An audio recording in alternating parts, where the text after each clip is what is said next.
Et donc, la sobriété, c'est faire le choix des désirs naturels. Pourquoi ?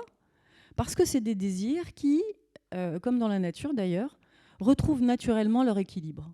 Hein, dans la nature, on parle d'homéostasie.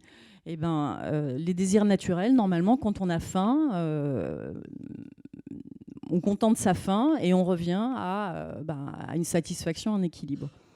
Le problème, c'est les désirs créés par la société, alors à l'époque la civilisation, pas la société de consommation, qui eux, précisément, consistent à désirer toujours plus. C'est-à-dire qu'ils n'ont pas de bornes. On peut penser à la gloire, à la richesse. Et c'est précisément ça que Épicure nous invite à délaisser.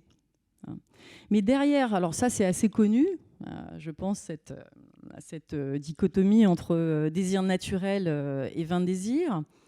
Mais ce qui me paraît plus intéressant, c'est qu'il ne nous propose pas seulement, Épicure, une conversion du désir, mais une conversion du plaisir.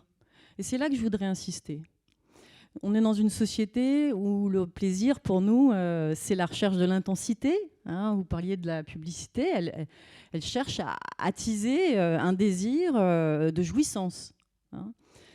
Épicure, en fait, il va nous dire que le désir, il va nous parler des plaisirs en repos. Platon l'avait précédé, hein, c'est Platon le premier qui a parlé de ces plaisirs en repos. C'est quoi des plaisirs en repos ? C'est pas avant, c'est pas pendant, comme la jouissance du libertin, mais c'est après. C'est cet état de paix qu'on éprouve après avoir passé un bon moment avec un ami autour d'un dîner, après peut-être avoir fait du sport, d'avoir couru.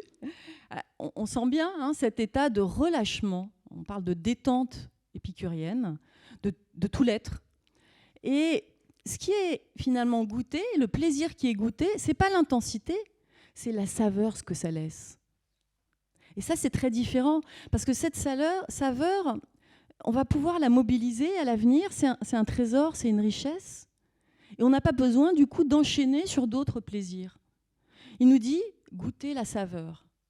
Et les traditions asiatiques vont aller exactement au même endroit.